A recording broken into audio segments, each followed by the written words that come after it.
المرسلین رحمۃ للعالمین مسخر کائنات خلا نور اولین احمد مصطفیٰ محمد مصطفیٰ علیہ التحیۃ والثناء کی بارگاہ میں ذوق شوق محبت اور الفت کے ساتھ بآواز بلند درود و سلام پیش کرتے ہیں۔ الصلاۃ والسلام وعلی آلہ وصحبہ الصلاۃ والسلام علیہ وعلی آلہ وصحبہ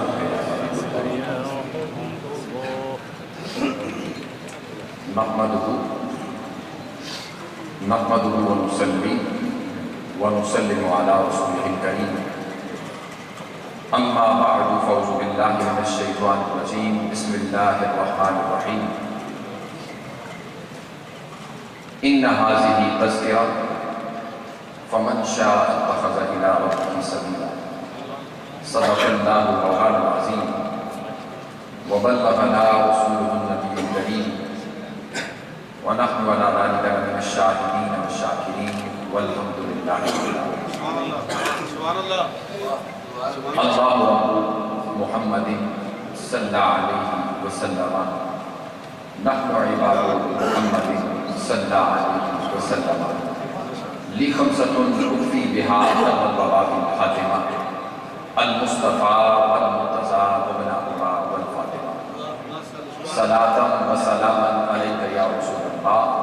وعلی آلک واصحابک وازواجک سیدنا واجب التعظیم قابل تکریم معزز عزیزان گرامی قدر انتہائی واجب الاحترام مفتی اہل سنت حضرت علامہ عبدالرحمن قمر صاحب رحمۃ برکاتہ، برطانیہ سے تشریف لائے ہوئے حضرت علامہ محمد رفیق چشتی صاحب رحمۃ برکاتہ، کیلیفورنیا سے تشریف لائے ہوئے جناب علامہ محمد رشید سیالوی صاحب رحمۃ برکاتہ، فخر السادات صاحبزادہ سید میر حسین شاہ صاحب رحمۃ برکاتہ، فخر السادات صاحبزادہ سید صفدر حسین شاہ صاحب نقشبندی رحمۃ برکاتہ، صوفی باصفا جناب الحاج صوفی مشتاق احمد صاحب نقشبندی، برادر محترم حضرت علامہ پروفیسر شہباز احمد چشتی صاحب رحمۃ برکاتہ، حضرت علامہ حافظ محمد بشارت احمد شازی صاحب رحمۃ برکاتہ، اور انتہائی واجب الاحترام جناب صاحبزادہ سید زاہد علی زیدی شاہ صاحب، دیگر معزز و محتشم نعت خوانان خوشی لہان قرہ حضرات اور شعبہ زندگی سے متعلق تمام حاضرین ناظرین اور ابھی تشریف لائے ہوئے جناب صاحبزادہ سید شفقت حسین شاہ صاحب اور جناب حافظ و قاری محمد یونس قادری صاحب، اللہ جل مجدہ کی توفیق اور حضور علیہ السلام کی نگاہ اقدس کے تصور، پیر طریقت رہبر شریعت شیخ الاسلام والمسلمین حضرت خواجہ خواجگان خواجہ حافظ محمد قمر الدین سیالوی صاحب نور اللہ مرتبہ رحمۃ اللہ تعالی علیہ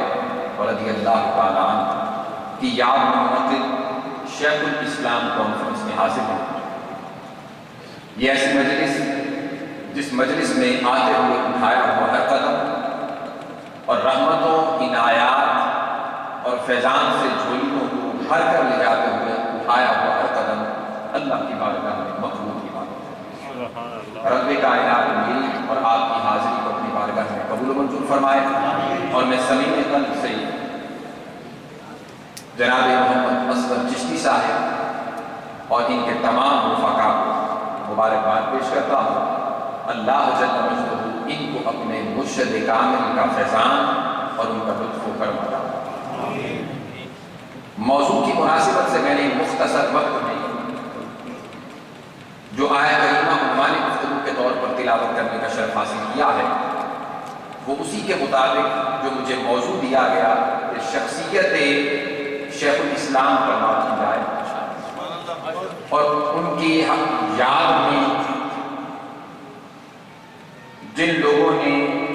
یہاں پر یہ محفل اور مجلس منعقد کی، ان کے سینوں کو انہی واقعات سے روشناس کروایا جائے اور بہریات کیا جائے تاکہ مرشد کامل کی یاد آ جائے۔ تقاریب تو ہوتی رہتی ہیں۔ اللہ رب العزت نے فرمایا ان ھذہ تذکرہ، قرآن مجید یہ ایک تذکرہ ہے، نصیحت بھی ہے، لیکن سوانے کے پوائنٹ آف ویو سے لیا جائے، سیرت نگاری کے حوالے سے لیا جائے، تاریخ کے حوالے سے لیا جائے، اور اس معنی کو تفصیلی نقطہ نظر سے اجاگر کیا جائے تو قرآن مجید فرمایا ان ھذہ تذکرہ، کہ یہ تمہارے سامنے جو قرآن ہے حضرت آدم سے لے کر عیسیٰ ابن مریم تک انبیاء علیہ السلام اور ان کی قوموں کے حال اور احوال بیان کرتا ہے۔ ان ھذہ تذکرہ، یہ وہ تذکرہ ہے، فمن شاء اتخذ الی ربہ سبیلا، اب جو شخص اس کو پڑھ کر، اس کا مطالعہ کر کے سابقہ قوموں کے حال اور احوال سے آگاہی پا کر جو شخص چاہتا ہے پیغمبر اکرم کے بتائے ہوئے راستے پر چلنا چاہتا ہے، اس کو پڑھے اور چلنا شروع کر دے۔ اور وہ رستہ جن لوگوں نے اپنایا اور جن لوگوں نے اختیار کیا اور جن لوگوں نے اوڑھنا بچھونا بنایا اور جن لوگوں کی زندگیوں کے شب و روز، ماہ و سال اور لمحات سارے عشق مصطفیٰ میں، محبت مصطفیٰ میں، قربت مصطفیٰ میں، ادب مصطفیٰ میں اور علم مصطفیٰ کی تمیز، اشارت اور نشر ثانیہ میں گزرے، آج ان لوگوں کو گزرے ہوئے کئی سال بھی گزر جائیں اور کئی ماہ و سال گزرنے کے باوجود، حتیٰ کہ دھرتی کے امریکہ میں ہم بیٹھے ہوئے ہوں، 10,000 مائل کا فاصلہ کیوں نہ ہو، یہاں بھی دنیا شیخ الاسلام کرتی ہے۔ اور حقیقت حال کیا ہے؟ ان ھذہ تذکرہ، ان لوگوں نے اس تذکرے پر عمل کیا ہے۔ آج ان کی زندگیوں کے تذکرے شرق سے لے کر غرب تک لوگوں کی زبانیں سے عام ہو رہے ہیں، شمال سے جنوب تک لوگ اس کو بیان کر رہے ہیں۔ یہ کیوں ہو رہا ہے؟ اس لیے کہ مصطفیٰ کا تذکرہ انہوں نے اپنے لیے اپنایا، آج ان کا تذکرہ سرزمین امریکہ میں، یہ وہ تذکرے ہیں۔ اور یہی وجہ ہے کہ یہ وہ ہستی ابھی دنیا میں آئی نہ تھی تو آپ کے پردادا حضرت خواجہ شمس الدین سیالوی نور اللہ مرقدہ کی بارگاہ میں ایک مجذوب آیا اور آ کے کہنے لگا اس ہستی کا مقام تو اپنی جگہ برابر رہا، لیکن ان کے بعد جو چوتھے نمبر پر آ رہا ہے، جب وہ آئے گا تو اس کے کمر سے جو صوفی شانیاں ہوں گی اور پیدا ہونے والے انوار و تجلیات ہوں گے اور جو روشنیاں ہوں گی، وہ شرق سے لے کر غرب تک دنیا کے دلوں کو اجاگر کرتی چلی جائیں گی، اندھیرے مٹاتی چلی جائیں گی، ظلمتوں کو دور کرتی چلی جائیں گی، اندھیروں کو دور کرتی چلی جائیں گی، لوگ انوار و تجلیات کے اور مصطفیٰ کے عشق کے زیور سے آراستہ ہوتے چلے جائیں گے۔ اور پھر یہی وہ ہستی حضرت خواجہ قمر الدین سیالوی، جن کی نسبت حضرت مفتی صاحب نے ان کی ابتدائی تعلیم کی نسبت ارشاد فرما دیا، یہی ہستی پھر وہ وقت آیا ابتدائی تعلیم اپنے اسی آستانہ سے حاصل کرنے کے بعد اجمیر کی سرزمین پر سند فراغت پانے کے لیے، اجمیر کی سرزمین پر یہ سلسلہ چشتیہ کا بیتاج بادشاہ اپنے اس شہنشاہ کے دروازے پر جاتا ہے جہاں سے سلسلہ چشت اہل بہشت چلا ہے، اسی کے در دولت پر بیٹھ کر اور قدموں میں بیٹھ کر فیضان چشتیہ کو پاتا ہے، اور وہاں سے سند فراغت اور دستار فضیلت دینے کے بعد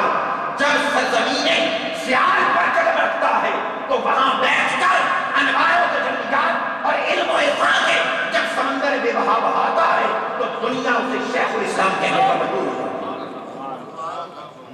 اور پھر ادب کا یہ عالم کہ اگر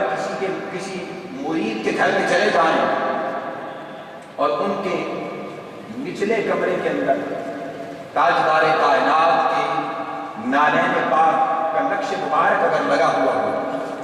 اور مرید صالح کہے حضور آپ نے اوپر تشریف رکھنی ہے، نیچے عام لوگ بیٹھے ہیں، اوپر گئے، خیال آیا نیچے تو سامنے دیوار پر تاجدار کائنات کے نالین پاک کا نقش مبارک اور اس کی تصویر لگی ہوئی ہے، اور قمر الدین تیرے پاؤں اس چھت پر اس نقش مبارک کے اوپر ہو رہے ہیں، آپ اوپر سے اتر کر نیچے آ گئے اور نیچے آ کر کہا اس نقش کا مقام میرے قدموں کے نیچے نہیں، قمر الدین کے سر کے اوپر۔ یہ عالم کی بات ہے۔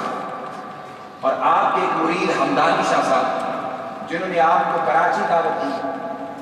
کہ حضور آئیں، میں آپ کو حضور علیہ السلام کا نور مبارک پیش کرنا چاہتا ہوں۔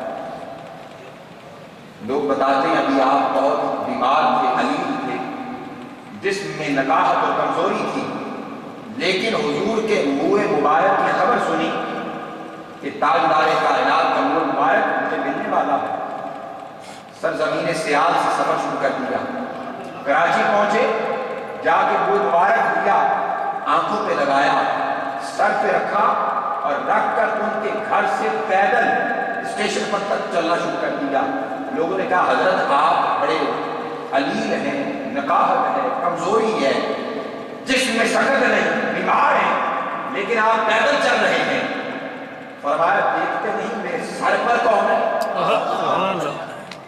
قمر الدین ایک، قمر الدین ہزار قمر الدین بھی ہو تو اس منہ مبارک کی ایک جھلک پر قربان ہو جائے، ایک نسائے پر قربان ہو جائے۔ تو آپ نے حمدانی شاہ صاحب کے گھر سے لے کر اسٹیشن تک نور مبارک خود اپنے سر پر رکھ کر پیدل سفر کیا۔ مریدین کی تعداد اور ان کا پیچھے پورا جلوس پیدل چلتا رہا، جن میں بڑے بڑے افسران بھی تھے، دنیا دار بھی تھے، بڑے بڑے حکمران بھی ہوں گے، بڑے بڑے دنیا دار ہوں گے، لیکن وقت کا بیدار بادشاہ، ایک بڑے فان کا بیدار بادشاہ، تاجدار کائنات کے نور مبارک سر پہ اٹھا کر حمدانی شاہ صاحب کے گھر سے چل کر اسٹیشن پر چلا گیا، اور پھر مدینہ طیبہ حاضر ہوتی ہے۔ آپ کے شاگرد مولانا صاحب بیان کرتے ہیں مدینہ طیبہ پہنچے، عاجزی، انکساری، خشوع، خضوع، ادب، احترام، تعظیم، والہانہ اور دیدنی تھا کہ آج تک کسی کا اتنا نہیں دیکھا۔ لیکن آپ نے فرمایا مولانا صاحب یہ پیسے لے جائیں، بازار جائیں اور میرے کفن کے لیے ایک کپڑا لے جائیں۔ وہ کہنے لگے میں حیران ہوا کہ آپ کو وقت آخر آ گیا ہے، کیا وجہ ہے کہ آپ نے یہیں پہ کفن کا کپڑا اپنے لیے منگوایا؟ بہرحال حکم کی تعمیل کرتے ہوئے میں بازار چلا گیا، جا کے کفن خریدا، کپڑا لے کے آیا، حضرت مطالبہ میں رکھا، فرمایا اسے باہر گلی میں بچھا دو، اسے گلی میں بچھا دو، جتنے بھی لوگ حضور کے روضہ پاک پہ حاضری دیتے ہیں اس کے اوپر سے گزر کر جائیں، اس کے اوپر سے گزر کر جائیں، اوپر سے گزر کے آئیں،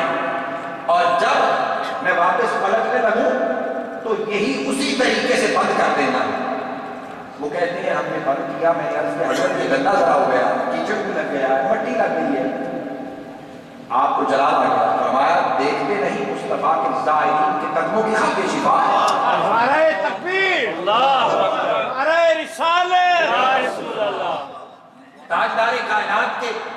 زائرین اور حضور کی بارگاہ میں آنے والے لوگوں کے قدموں کی خاک شفا ہے۔ ارے یہ شفا، یہ خاک تو آنکھوں میں سرما لگانے کے قابل ہے۔ اسی طرح بند کرو اور اس کے اندر مسواک رکھو، اور جب میں دنیا سے چلا جاؤں تو اسی کفن، اسی کپڑے کا مجھے کفن دینا اور اندر میرے مسواک ساتھ رکھ دینا۔ اور جب قبر میں فرشتے آئیں اور آئیں رسول حضرت لاشا میرا تڑپ کر باہر کہاں سے نکلے تو پھر فرشتے پوچھیں من اے قمر الدین ما كنت تقول في حق هذا الرجل، تو بتا اس شخصیت کے بارے میں کیا کہا کرتا تھا؟ تو میں تو کہوں گا میں نے تو لبادہ مصطفیٰ کے مدینے کی بلکہ کہوں گا۔ نعرہ تکبیر، اللہ اکبر، نعرہ رسالت، یا رسول اللہ، نعرہ حیدری۔ میرے تو جسم کے اوپر کپڑا ہی تاجدار کائنات کی مدینہ طیبہ کی اس مٹی کا ہے عزیزان محترم، میں ان الفاظ پہ اکتفا کرتا ہوں، اور کیا خوب کہا مولانا روم نے کہ ہر کے خواہی ہم نشینی باخدا، ہر کے خواہی ہم نشینی باخدا، او نشین نئی صحبت باخدا۔ اگر اے بندے تو چاہتا ہے نا کہ اللہ تجھے اپنے پاس بٹھائے، کون بٹھائے تجھے؟ اللہ اپنے پاس بٹھائے۔ کیسا تخیل ہے، خیال ہے، پتہ ہے اولیاء کو کہ اللہ کے پاس بھی بیٹھا جا سکتا ہے، اللہ کے پاس بھی بیٹھا جا سکتا ہے۔ ہر کے خواہی ہم نشینی باخدا، اگر تو چاہتا ہے کہ اللہ تجھے اپنے پاس بٹھائے تو کیا کر، تو نشینت صحبت باولیاء، اولیاء کے پاس بیٹھا کر رب تجھے اپنے پاس بٹھا لے، رب تجھے اپنے پاس بٹھا لے۔ عزیزان محترم، یہی وہ اولیاء کرام ہیں جن کو تفاق نے سراپا علم، سراپا عرفان، سراپا ادب، سراپا تعظیم، سراپا عشق بنایا۔ آج ان کی قبر کی مٹی لوگوں کے لیے خاک شفا بن چکے ہیں، آج ان کے تذکرے کی لوگوں کے لیے باعث شفاعت بن چکے ہیں۔ اللہ کی بارگاہ میں دعا ہے کہ رب کائنات اس مجلس میں ہم سب کا آنا اپنی بارگاہ میں قبول فرمائے، اور جتنے بھی احباب آپ آئے یا منتظمین نے اس محفل پاک کا انعقاد کیا، اس کے تصدق سے ہم سب کے صغیرہ کبیرہ کو معاف فرمائے گا۔